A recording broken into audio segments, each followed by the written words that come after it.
recording. Okay, so everybody, as I'm sure is aware, John McCain passed away at the age of 81 after battling terminal brain cancer for a little over a year. And the reception in the mainstream media has been nauseating. I mean, even if you like the guy, it's just like they're posthumously giving this guy a blowjob. I mean, you would think this was the savior of the American people, the Jesus Christ of politics, when in fact, no way. John McCain, and I'm gonna sound and upset a lot of people when I say this, but he is a war hero because he got captured, and I know that's fucked up, but I'm not saying or taking away from any of the sacrifices he made while he was in captivity in the Hanoi Hilton, as it was known. But there were 600 other people there with him. I mean, they didn't get nearly the recognition because John McCain's father was actually in charge of the naval command in that region of the Pacific, Pacific? Atlantic? I don't know, I'm not sure. And, it's just disgusting to see a prisoner of war come out and advocate for war. Perpetual war. Now, I'm not talking about, just a few countries. I'm talking about all of the nations that John McCain is called into question for either having terrorist ties or communist ties or, security issues. There's a litany. Like, the first year this guy was in Senate, he tried to arm rebels in, Bosnia and Kosovo. And then, since then, in 2001, day after 9/11, so September 12th, 2001, John McCain goes on TV, says that we should invade Afghanistan too? Wait, was it Iraq or Afghanistan first? Holy shit, I felt so stupid. Yeah, Afghanistan. He mentioned that we should go into Afghanistan. And now Syria. He also has a very similar stance, actually, to Hillary Clinton in Syria, which is implement a no-fly zone, be very hostile towards the Iranians and the Russians, and then try to get hegemony over the region and give it over to the Sauds and to the Israelites, which is kind of the cornerstone of McCain's foreign policy. He is not fighting wars for freedom or altruism. He's not trying to save lives overseas from these things. Look at who funds him. Raytheon was one of his top 10 donors in the 2016 campaign. GE was the second highest contributor. All these defense contractors, and then companies that rebuild after shit's blown up. So, he may not directly be able to call for war. I mean, we all know that only one person didn't vote with Bush to invade Iraq and Afghanistan, or Iraq, after September 11th. But he's also talked about invading North and West Africa. So right now we have a lot of special operation forces there that are clandestine that we're not allowed to know about. One of them's one of the, I guess, coalitions is called AFRICOM, and that's the United States and African Alliance or whatever. And earlier this year, the Daily Beast, I believe, wrote an expose showing that we committed war crimes by slaughtering innocent farmers and then planting guns on them. So, I mean, that's just one of the literally thousands of war crimes we commit overseas. John McCain pushing for the Iraq war, quite fervently, I might add. He was one of, besides Colin Powell and Dick Cheney, he was right up there with those trying to push for war and topple these regimes, implement a dictator who's favorable to U.S. policy, and we've seen how that's ended up over and over and over again. And it's never good for the country that we invade, and it's never good for us. So he's also taken a lot of stances against like torture. So he wrote a bill that was written, the Feinstein or the McCain-Feinstein Amendment, which basically limited. Oh, this doesn't have to do with torture. This is campaign finance, which limited the amount of money that could be taken in by political donors, and basically what are known as soft dollar donations. That was in 2002. That's actually one of the few good things he did. I was kind of shocked to find out that he was a believer of campaign finance reform, especially considering his practices and his ties between his wealth and his contributors. But anybody who's trying to get rid of money in politics, on that issue, I agree with them. Okay. But he also wrote an amendment, a defense bill. I forget when. I'm sorry, I don't have my other notes in front of me. But the idea of it was, or at least a provision of it was, that we're not going to retroactively seek to prosecute people who have done torture under the enhanced interrogation program, which was actually torture. But, McCain wrote into the legislation just so conveniently for those involved in the programs that nobody could be prosecuted. So he literally did nothing to solve the problem at all. He, like I said, he's pushed for every war.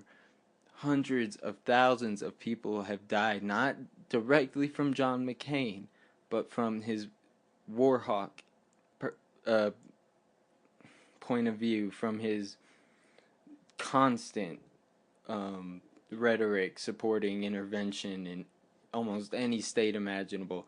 I even believe he may have mentioned Venezuela as a possible target next. And he's why do people have such respect for these assholes? Because he has decorum? Because he's able to play politics and, kiss the heads of babies and shake hands and reach across the aisle and be a respectable person? No. What actually matters and what actually dictates how people are going to remember you is what you did in your time in office. And for 31 years, you didn't do a whole lot. You were against a lot of important programs. He voted against the child health insurance program. He voted, let's see, I'm trying to think of exactly what it was, because I don't have my notebook right in front of me. He voted for those in 2017 of last year. He voted for people with mental illnesses to not be able to buy, or to be able to still legally buy firearms. Isn't that the most duh thing that we can do besides expand background checks when it comes to gun control? That's the most basic position you could ever take. But apparently John McCain thinks it's okay for mentally ill people to have guns. So, do I have respect for him as a person? No. No respect at all. I don't care how, I have respect for a few things he did, but when it all is said and done, John McCain is a war criminal, and he should have died in prison, not next to the comfort of his family at home in his multi-million-dollar mansion. It's just disgusting. The eighth most wealthy senator in the House should not be held as some pariah or some beacon of what it means to be a good politician who represents your constituents. It should be about what you do for your constituents, not about your net worth. And one more thing before I stop talking about him. He made all his money on beer. His wife and him, really his wife, inherited, I think it's called the Hensley Company, and they're a beer distributor in Phoenix, Arizona.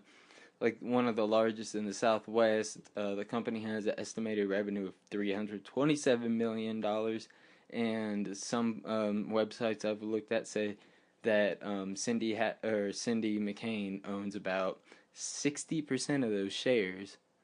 So there's a lot of estimates about their net worth, especially if you're trying to figure out, John McCain's from Cindy McCain's, because it's also conglomerated.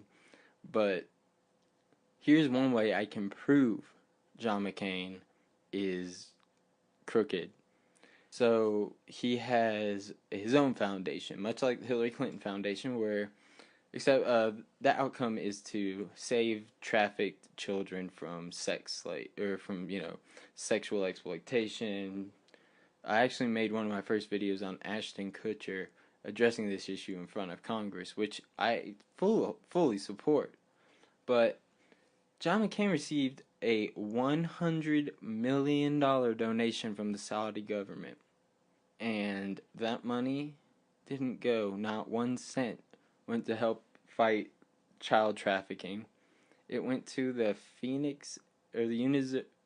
University of Phoenix school. I don't know if there's a more exact name for the college, but to a school. So it kind of seems like that might be a little bit of a money laundering scheme to me. So, like I said, I did a lot of research, and I dug up maybe like 10 good facts about this guy throughout his whole life. And when you weigh that against the hundreds of thousands of people that have died in unnecessary wars, where people didn't attack us, the drone strike operations he's involved in, the close business ties he has with companies like Raytheon. There was an article written saying, can John McCain save Raytheon? It's fucking ridiculous, and this guy is not a fucking hero. He's just not. Decorum, I don't give a shit how nice Osama bin Laden is when he has me over for dinner. He's still a fucking war criminal. I don't care how he treats his family or the people in his terror cell. So why the fuck should I care about John McCain? Like I said, I'm sorry for his family's loss, because everybody has somebody who loves them, and it's never easy. And I'm not trying to throw salt in that wound. I'm just trying to say that John McCain is not a war hero. So, oh, there's my fucking notes sitting right under the thing. Could have had these earlier.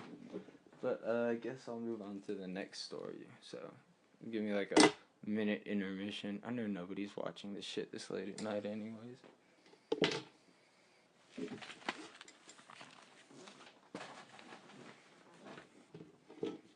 Oh, this next story's great. Oh yeah, when I say great, it never means great. It means probably like the worst thing that could possibly have happened. A little lighter.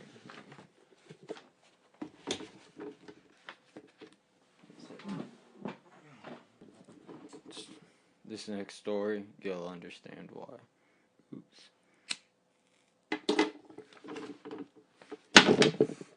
Sorry. So, $716.9 billion. Let me repeat that number for those of you who need to hear it again. $716.9 billion has been approved for the military budget. It's official, it's signed into law, and this is a disgusting example of where Americans not Americans, because that's not fair to say, where the government decides to spend their discretionary budget. So out of the discretionary budget, I'll throw a chart up or something showing the proportion of military spending to everything else. We pay more than the next 6 or 7 countries combined on our military. And we have people like the recently deceased John McCain, neoliberal Warhawk, or neoconservative Warhawk, who actually called for a higher increase than the $54 billion from last year, because we are our technology is so old and outdated, and we need all these new gunners and airplanes that don't fly well and ammunition. and it's all about the military-industrial complex, obviously. I mean, we wouldn't. Okay, I mean, but basically, let me put it this way: who in the last 20 years has attacked the United States? All right, 9/11. That was the last time I would say an attack that you could call an act of war was carried out on United States soil. Now, since then, we have been in Afghanistan for 17 years. Last Tuesday marked the 17th year anniversary. We have no evidence of it being related to any of the countries we invaded. We actually come to find out later, and we see our politicians try to suppress the fact that it was Saudis, many of whom, get this, many of the Saudi terrorists on the list of pilots that flew those planes that day on 9/11 and crashed them into the Pentagon, Flight 93, and the Twin Towers. How were some of those guys still alive? But anyway, I'll get to it. I might make like a truther video one day, because I hear a lot of people like use that as like one of the most derogatory conspiracy theories, and I don't necessarily agree with that. I think there's a lot more there than people are willing to admit, or at least look into. But anyways, back to the NDAA, or the McCain. The bill was named after McCain. I forget exactly how. And of course, to honor his legacy of wasting taxpayers' money towards these useless-ass wars, of course, I think that's a totally appropriate name for it. So, it continues funding for Iraq and Syria. McCain, I'm sure, is very proud of that. To train and fund opposition forces, much like the ones he was photographed with back in 2013, Abu Bakr al-Baghdadi and other ISIS leaders. He is a darling for the military-industrial complex, too. But anyways, the impact on average Americans in the military is kind of on par with what it's been, like a 2% raise every year for military personnel. And 8 years of service E5 or E5 service, I'm not sure what that is, would only earn $81 a month increase, but closer to $50 after taxes. I'm guessing an E5 is a higher up military rank, so basically what I guess that's leading you to conclude is that even if you are a high ranking official, the 2% increase is nothing. It's peanuts. So here's how some of this money is being allocated out of the $616.9 billion. So $69 billion goes to overseas contingency operations funding. The THAAD missile defense system, we're going to spend $284 million on that. $140 million for a missile defense agency.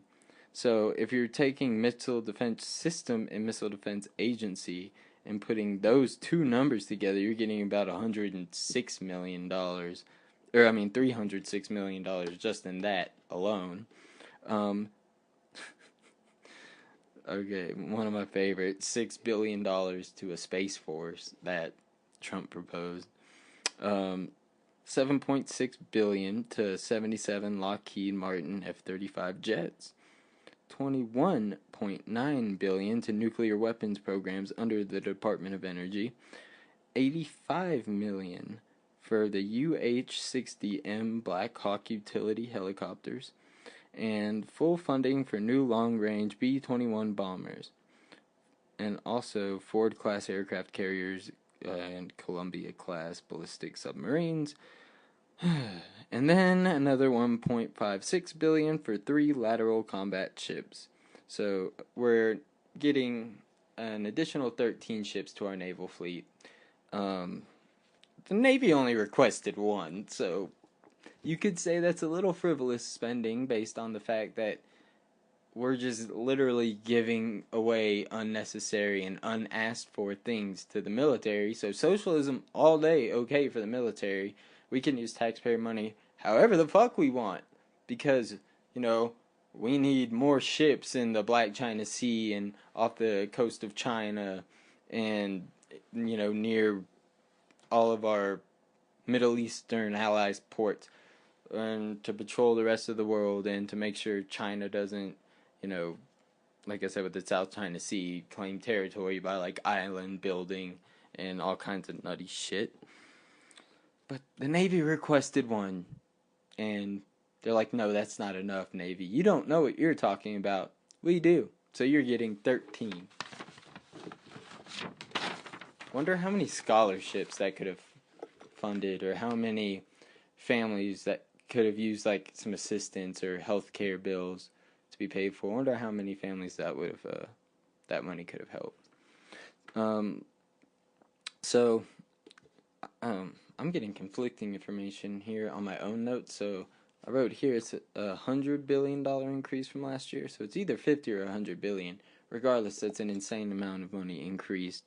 And $8 billion was allocated for the Space Force, not 6. But the thing I found most interesting was that, like, the mainstream media did not have a single problem with the amount of money we spend. And it's hilarious because with the Alexandria Ocasio-Cortez media phenomena, she's been asked, you know, how are you going to pay for all these social programs that are obviously going to cost so much money to the American taxpayers and blah, blah, blah. Not one of them said how the fuck we're going to pay for a $716.9 billion defense budget. Not once. They never said, hey, how come you gave the Navy 12 extra ships they didn't ask for? Because the news media is pro-war. They're pro-war propagandists. That's their job. They run fucking commercials for Raytheon, Boeing, GE, you name it, all on their programming. I mean, how more transparent do they need to be before we fucking realize what our military-industrial complex is built on? Because when we have all these huge companies, Lockheed Martin, Boeing, yada, yada, yada, Northrop Grumman, they build weapons, and we have these huge weapons deals, like Trump did a $300 billion weapons deals with Saudi Arabia, the biggest world purveyor of terrorism and the most extremist state on earth, over 10 years, $310 billion with them. So, why would they need $310 billion? Well, or worth of weapons? Because they're planning on using $310 billion worth of weapons.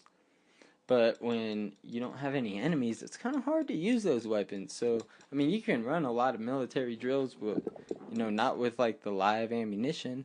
So you might have a country like Yemen where there's nobody to back up the resistance forces, or Syria, where you can have a fucking field day and light off all the explosives and shit you want.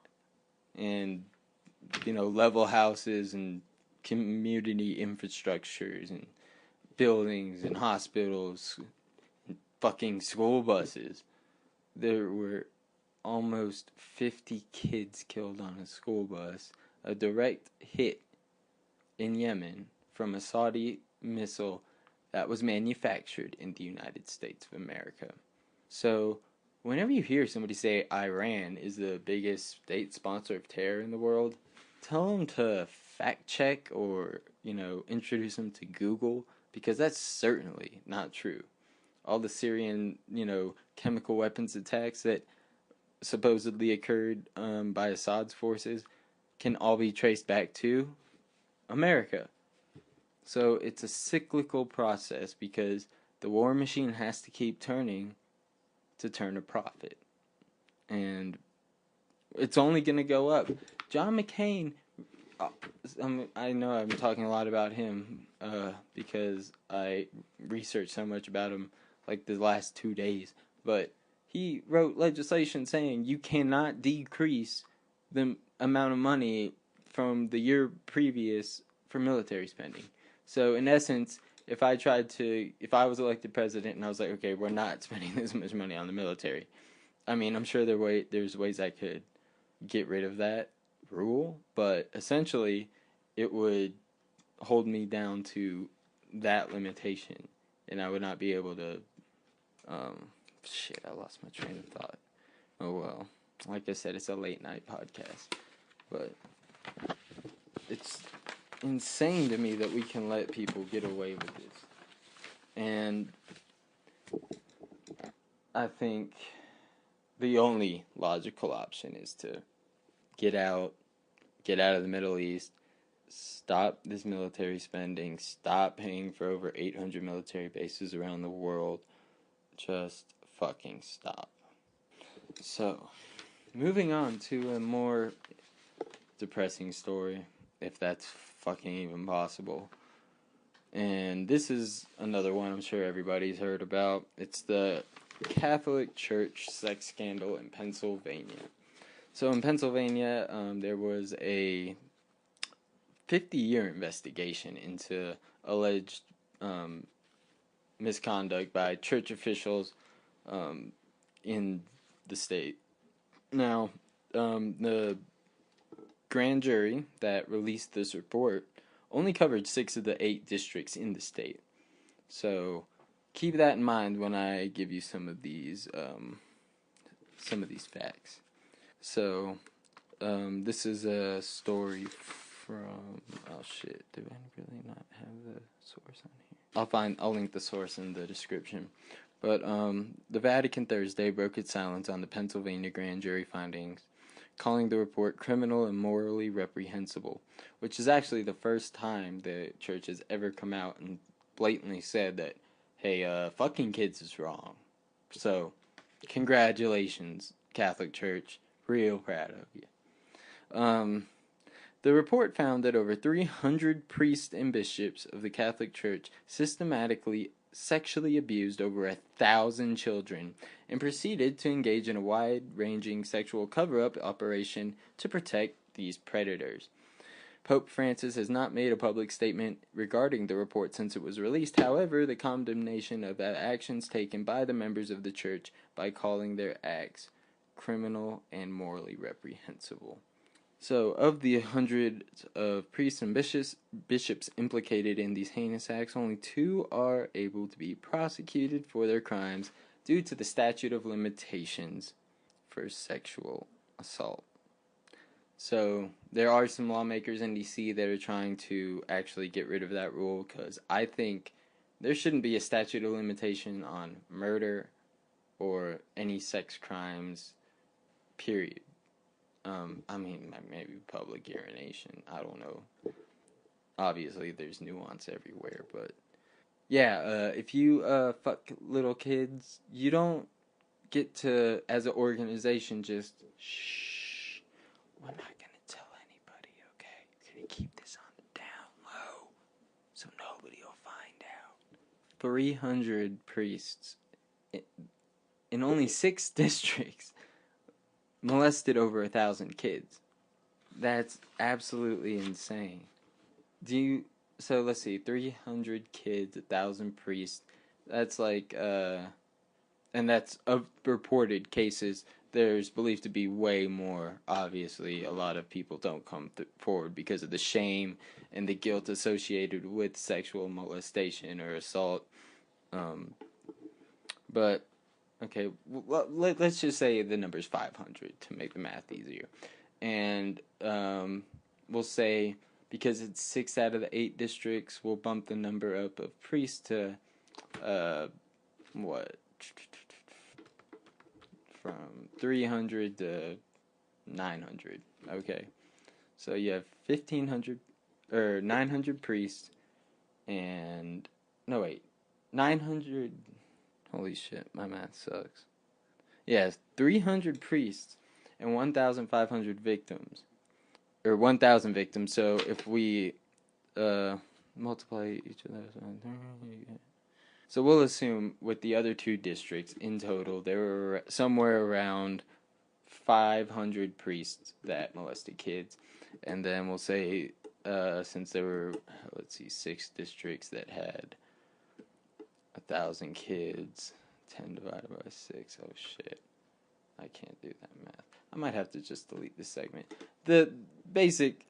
What I'm trying to get at is that it doesn't, there was not a big discrepancy. I think the probability of getting raped in a church by or molested by a priest or a bishop was like 1 in every 10 kids if you're a boy, and it was 3 out of every 10 if you were in the church congregation of one of the priests that molested you, because they molested like on average like 5 kids, which is sick.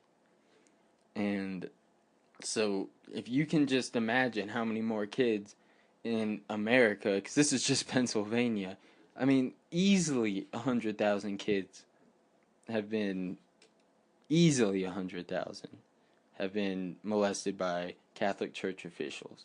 And people wonder why I'm against religion. Well, could have to do with the fact that they fuck kids. Not all of them do, of course. You know, my grandmother was Catholic. I loved her.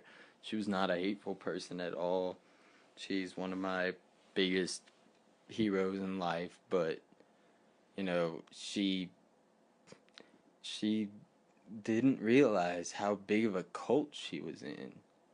And it's fucking nutty. I mean, you have a pope who dresses up like Gandalf's gay cousin and sits in a giant building in a city in Italy that's their own country called the Vatican, where they're able to keep secret archives of records, cover up numerous sex scandals. There was one recently in Chile as well, where the Pope condemned those, found guilty, but also that's just exposing that there's a problem with the Catholic Church all around the world.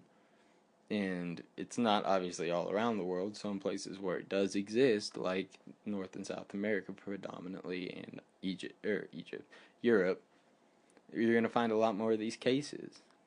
And it's just, I mean, what worse could you do besides murder somebody than fuck a little kid? It torments them for the rest of their life. You can go and watch some of the interviews of the survivors. I can't watch that shit, man. It's so depressing. And it's gotta be, obviously, a million times more depressing to them. They feel like they'll be ostracized by their community. People won't believe them. They feel like, some of them have been manipulated into thinking that it was okay or right. And it all goes back to the position of power somebody's in and their ability to take advantage of somebody in a lesser position of power. So, I don't think it's a problem necessarily with the Catholic Church, other than the fact that they hide it within the organization. Because, to be honest, pedophiles are going to be attracted to jobs that are going to be around kids. So, I mean, I haven't looked at this, but I'd be willing to guarantee a higher percentage of, like, middle school or high school sports coaches have sexual misconduct allegations or something to that effect. Karate teachers, I'm sure, is another one. People who are able to get close to them, and it's just sick. And the church, unfortunately, is one of the worst places where this occurs. And I think that's clear just based off the numbers we can only extrapolate from those who have come forward. So maybe you should look at your beliefs and try to adjust them accordingly if you think that following the doctrine of the Catholic Church is the sanctimonious and correct way to go about things. Jesus. Just awful. Fucking 300 kids, man. That's insane. Let's see, did I have any other stories for the show? I mean, I did. Can't find my fucking notebook. There it is. This would be considered another intermission, by the way. John McCain. Yeah, look at all these John McCain notes. They're going forever. That's not... Well, that's 3 stories. I guess that's enough for now. I might make another live stream sometime today. But if you've watched this and stuck through this far, you're a hero in my eyes. And hit that subscribe button because you deserved it. And yeah, if you are subscribed, hit the bell, like it, like the video, drop a comment. You know the spiel. See you guys later. Peace. Shut up, kitty.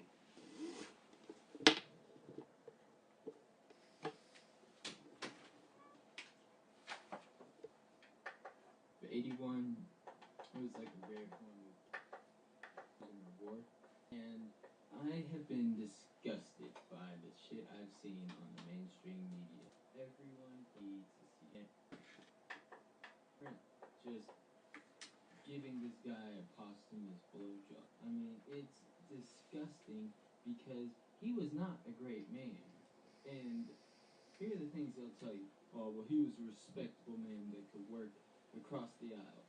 He did do a few things to benefit Syria, Lebanon, the cholera outbreak in Yemen, you name it. We are the problem in the Middle East, and we need to get the fuck out. And John McCain's death brings us one step closer to that. Alright, what's up, everybody? Welcome to the Primo Show. Cancer for Saturday. At the age of 81.